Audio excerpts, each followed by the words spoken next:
দেশে দেশে পরাশক্তিগুলির অব্যাহত জুলুম, অত্যাচার, নির্যাতন যখন ক্রমান্বয়ে বেড়ে চলেছে, এমতাবস্থায় যখন অন্যান্য ধর্মাবলম্বী মানুষেরা ইসলামের সুশীতল ছায়াতলে আশ্রয় গ্রহণের জন্য আসতেছে, তখন মুসলমানদের মধ্য থেকেই এক শ্রেণীর নামধারী মুসলমান তারা কোরআন সুন্নাহর অপব্যাখ্যা করে মানুষকে জঙ্গিবাদের দিকে আহ্বান জানাচ্ছে, মানুষকে আপনার চরমপন্থার দিকে আহ্বান জানাচ্ছে।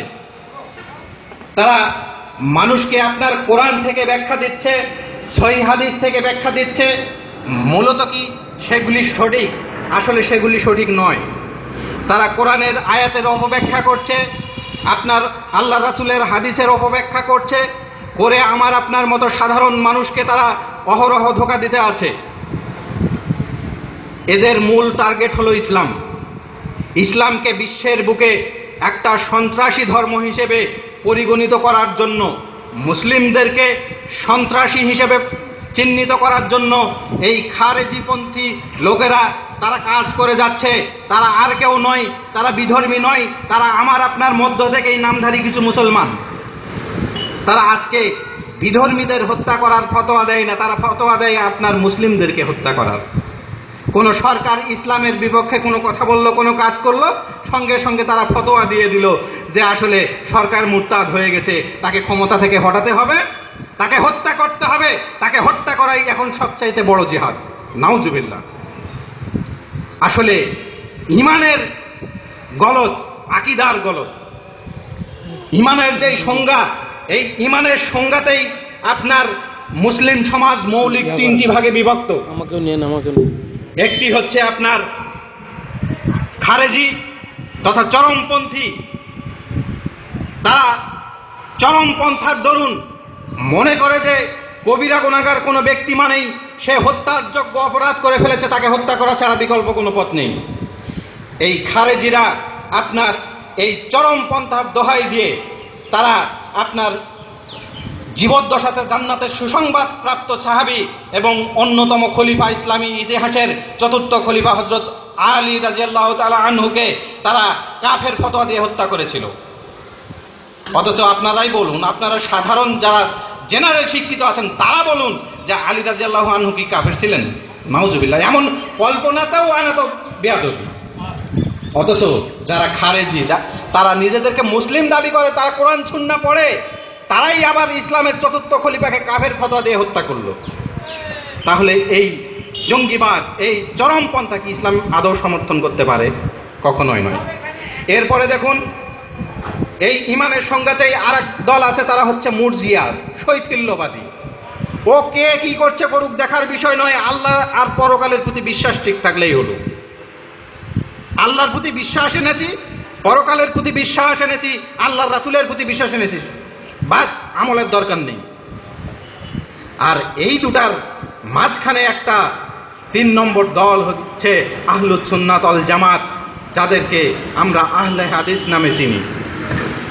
এদের নিকটে অন্তরে বিশ্বাস, ইমানের সংজ্ঞা হচ্ছে তাদের নিকটে তাসদিক বিল জিনান, অন্তরে বিশ্বাস, ইকরার বিল লিসান, মুখে স্বীকৃতি, ওয়াল আমাল বিল আরকান, এবং কর্মে বাস্তবায়ন।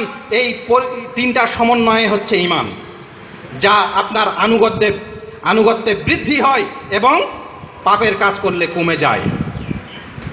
এই সুতরাং মধ্যমপন্থী যারা, তারাই হচ্ছে ফিরকায়ে নাজিয়া, তারাই হচ্ছে মুক্তিপ্রাপ্ত দল এবং তারাই সফলকাম।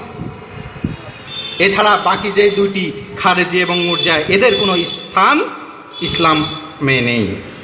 দেখুন খারেজিরা আপনাকে কিভাবে বিভ্রান্ত করে।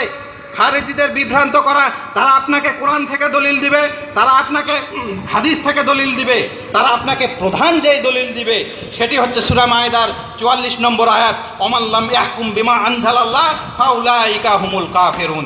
যারা আল্লাহর অবতীর্ণকৃত নাজিলকৃত বিধান দ্বারা বিচার ফয়সালা করে না, তারা হচ্ছে কাফির।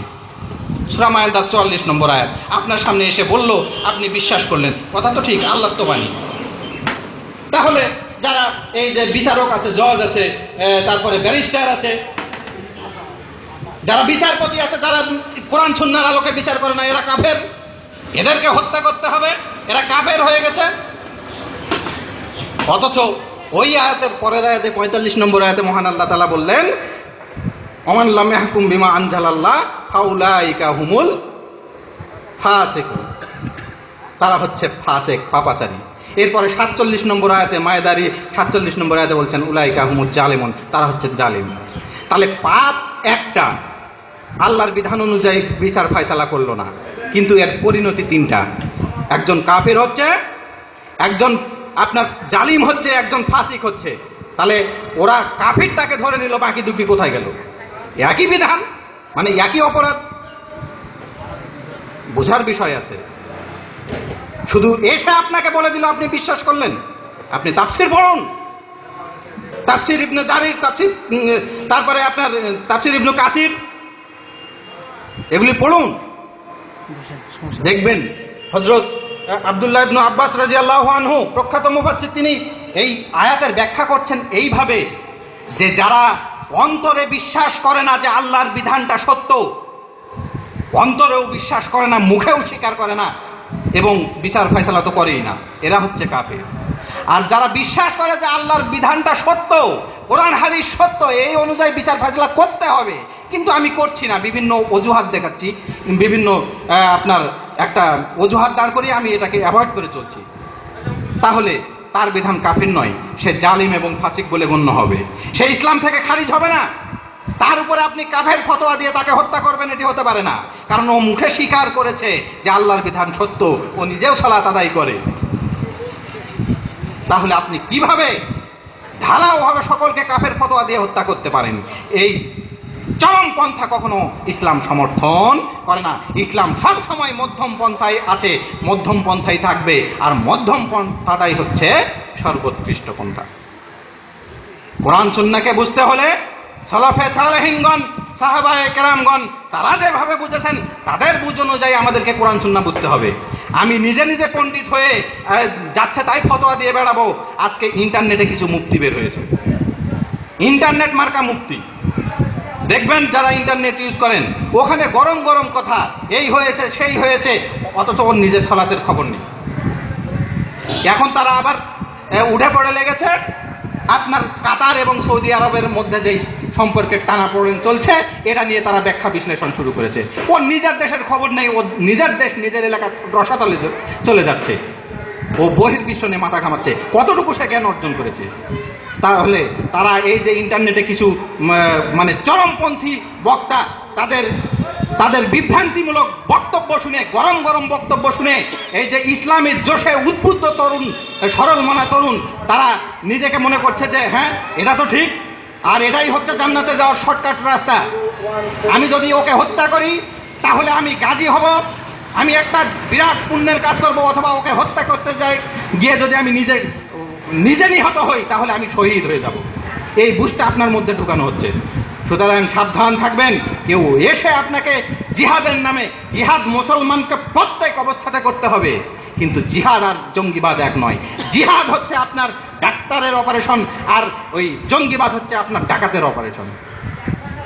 আপনার ডাকাতও পেট কাটে, ডাক্তারও পেট কাটে, দুজনের কাটা কি একরকম?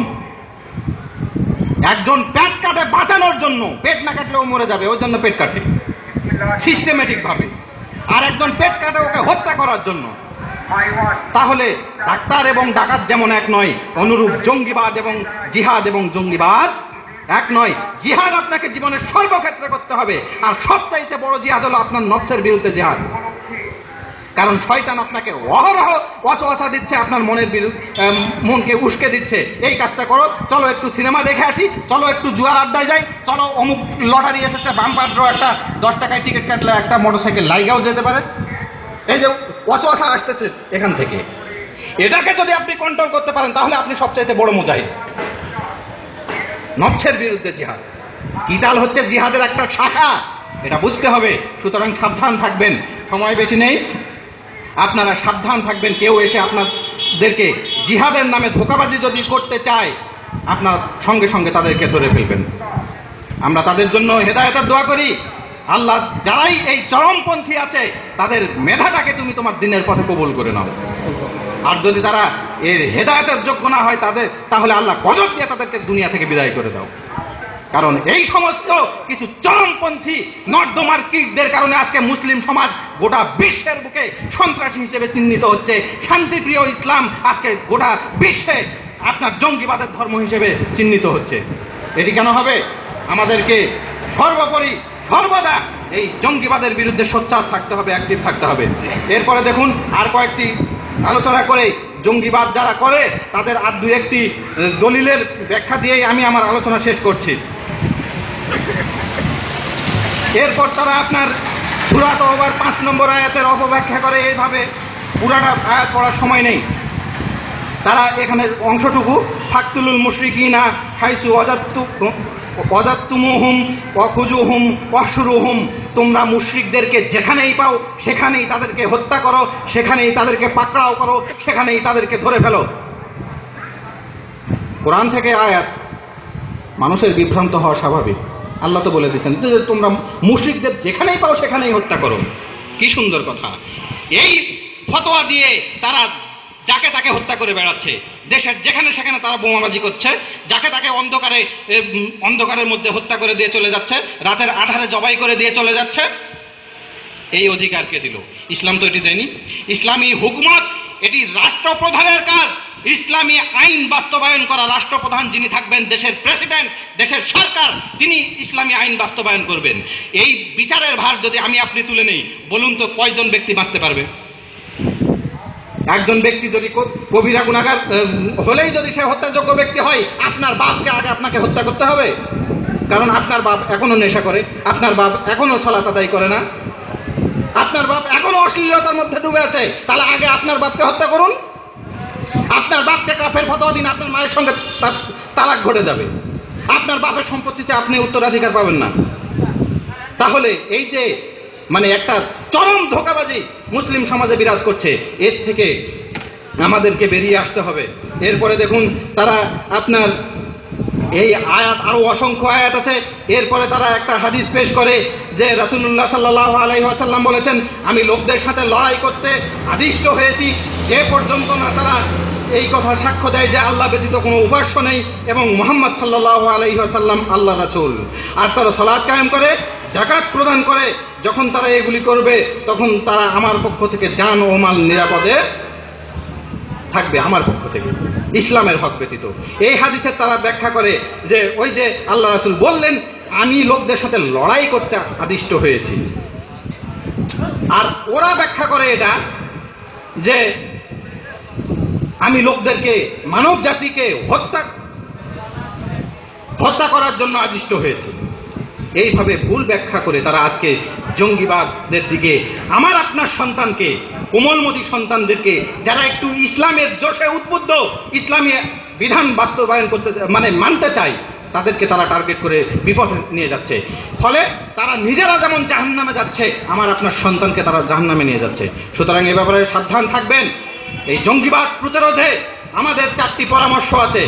এই 4টি পরামর্শের 1 নম্বর হচ্ছে ইসলামের প্রকৃত শিক্ষাকে দেশের সর্বস্তরে ব্যাপকভাবে ছড়িয়ে দিতে হবে। ইসলামের প্রকৃত শিক্ষাটাকে দেশের সর্বস্তরে সকল জনগণের মধ্যে ছড়িয়ে দিতে হবে। এটা করতে হবে কিভাবে? আমাদের সাংগঠনিকভাবে দাওয়াতি কাজ করতে হবে। ঘরে বসে থাকার সময় নেই। আল্লাহ রাসূল বলছেন, বাল্লিগু আন্নী ওয়ালাউ আয়া, আমার পক্ষ থেকে একটি আয়াত জানা থাকলেও তোমরা বলে দাও। সুতরাং আমাদেরকে দাওয়াতি কাজ বেশি বেশি করে করতে হবে। কোরআন সুন্নাহর সঠিক জ্ঞান মানুষকে বোঝাতে হবে।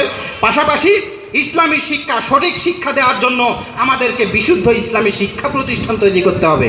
আজকে বিদ্যার্থীদের অসংখ্য প্রতিষ্ঠান, পাড়ায় পাড়ায়, মহল্লায় মহল্লায় শিক্ষা প্রতিষ্ঠান, আমাদের সহিহ আকীদার কোনো শিক্ষা প্রতিষ্ঠান নেই যেখান থেকে কোরআন সুন্নাহর বিশুদ্ধ শিক্ষা অর্জন করা হবে। যদি আমরা কিছু যুবক, কিছু লোক যদি একত্রিত হয়ে করতে যাই, আমাদেরকে বাধা দেওয়া হয়, তোমরা এটি করতে পারবে না, এই বিপদ আসবে, ওই বিপদ আসবে ইত্যাদি। সুতরাং আপনাদের প্রতি আকুল আহ্বান থাকবে, আপনারা নিজেরা সচেতন হন, আপনারা ইসলামী শিক্ষা কেন্দ্র চালু করার ব্যবস্থা করুন। এটা আপনার সাদাকায় দাঁড়িয়ে হবে, আপনার মৃত্যুর পর আপনার কবরে বসে থেকে আপনি সওয়াব পাবেন। এরপরে 2 নম্বর পরামর্শ যেটি, সেটা হচ্ছে যারা চরমপন্থী আকীদা পোষণ করে তাদেরকে আকীদা সংশোধনের জন্য সর্বাত্মকভাবে প্রচেষ্টা চালাতে হবে। তাদেরকে ডেকে নিয়ে তাদেরকে বোঝাতে হবে, বাবা তুমি যে কোরআন সুন্নাহর ব্যাখ্যা দিচ্ছ, আসলে এই ব্যাখ্যাটা এরূপ নয়, তুমি সাহাবীদের কাছ থেকে ব্যাখ্যা নাও, তুমি সালাফে সালেহিনের কাছ থেকে ব্যাখ্যা নাও, তাহলে তোমার ভুল ভেঙে যাবে। আসলে এই ব্যাখ্যা সঠিক নয়, তুমি যেটি দিচ্ছ। এইভাবে তো তাদেরকে ডেকে নিয়ে, তাদেরকে ঘৃণা নয়, আগে ডেকে নিয়ে তাদেরকে বোঝাতে হবে, তাদের আকীদা সংশোধনের চেষ্টা করতে হবে। এরপরে 3, দেশে সুশাসন কায়েম করতে হবে। আপনার দেশের এটা করবে কি? দেশের সরকার, দেশের প্রশাসন। তাদের প্রতি উদাত্ত আহ্বান জানাবো, আপনারা দেশে কোরআন সুন্নাহর আইন চালু করুন। আপনারা মুসলিম, নিজেদেরকে মুসলিম দাবি করেন, আপনাদেরকে মহান আল্লাহ তাআলা ক্ষমতায় বসিয়েছেন, আপনাদের জন্য সৌভাগ্য। আপনারা কোরআন সুন্নাহর আলোকে দেশের বিচার ব্যবস্থা ঢেলে সাজান, আপনাদের প্রতি আহ্বান থাকবে। এরপরে 4 নম্বর যেটা আমাদের পরামর্শ জঙ্গিবাদ প্রতিরোধে, এটি হচ্ছে গুম, খুন, অপহরণ ও নারী নির্যাতন সহ যাবতীয় ইসলামের বিরুদ্ধে আপনার উস্কানিমূলক কর্মকাণ্ড বন্ধে কঠোর পদক্ষেপ নিতে হবে। এটা প্রশাসনের জন্য জরুরি। কারা আজকে ইসলামের নামে কটূক্তি করছে, কারা ইসলামের নবীকে নিয়ে কটূক্তি করছে, কারা আজকে কাবাঘর নিয়ে কটূক্তি করছে, কারা আজকে আল্লাহর নামে কটূক্তি করছে, এদেরকে চিহ্নিত করুন। চিহ্নিত করে এদেরকে সর্বোচ্চ শাস্তিতে আপনারা দণ্ড প্রদান করুন। তাহলে ইনশাআল্লাহ দেশে সুশাসন কায়েম হবে, দেশে শান্তি শৃঙ্খলা বিরাজ করবে এবং দেশ জঙ্গিবাদ মুক্ত হবে। সর্বোপরি আমাদেরকে সকলকে জঙ্গিবাদের বিরুদ্ধে সোচ্চার হতে হবে, আমাদেরকে কোরআন সুন্নাহর জ্ঞান অর্জন করতে হবে এবং যেই 4টি পরামর্শ দিলাম, এই 4টি পরামর্শের ভিত্তিতে আমাদের সকলকে মাঠে ময়দানে কাজের জন্য এগিয়ে আসতে হবে। মহান আল্লাহ তাআলা আমাকে আপনাকে সেই তৌফিক দান করুন। আল্লাহুম্মা আমিন। পরিশেষে মহান আল্লাহর দরবারে প্রার্থনা করছি, আল্লাহ আমরা যারা অসুস্থ আছি, আল্লাহ আপনি আমাদেরকে সুস্থতা দান করুন। আমরা যারা সিয়াম পালন করছি, আল্লাহ আমাদের ভুল ত্রুটি ক্ষমা করে আমাদের সিয়ামগুলোকে আল্লাহ আপনি কবুল করে নিন। এবং আমাদের যারা পৃথিবী থেকে বিদায় নিয়ে চলে গেছে, আল্লাহ তাদের কবর আযাবকে মাফ করে দিন। আমরা যারা জীবিত আছি, আল্লাহ আমাদেরকে পরিপূর্ণ মুসলিম না করে আপনি কবরে নেন না। এই দাবি, এই দোয়া আপনার দরবারে রেখে সংক্ষিপ্ত আলোচনা এখানেই শেষ করছি। সুবহানাকাল্লাহুম্মা ওয়া বিহামদিকা আশহাদু আল্লা ইলাহা ইল্লা আনতা আস্তাগফিরুকা ওয়া আতুবু ইলাইক। আসসালামু আলাইকুম ওয়া রাহমাতুল্লাহি ওয়া বারাকাতুহু।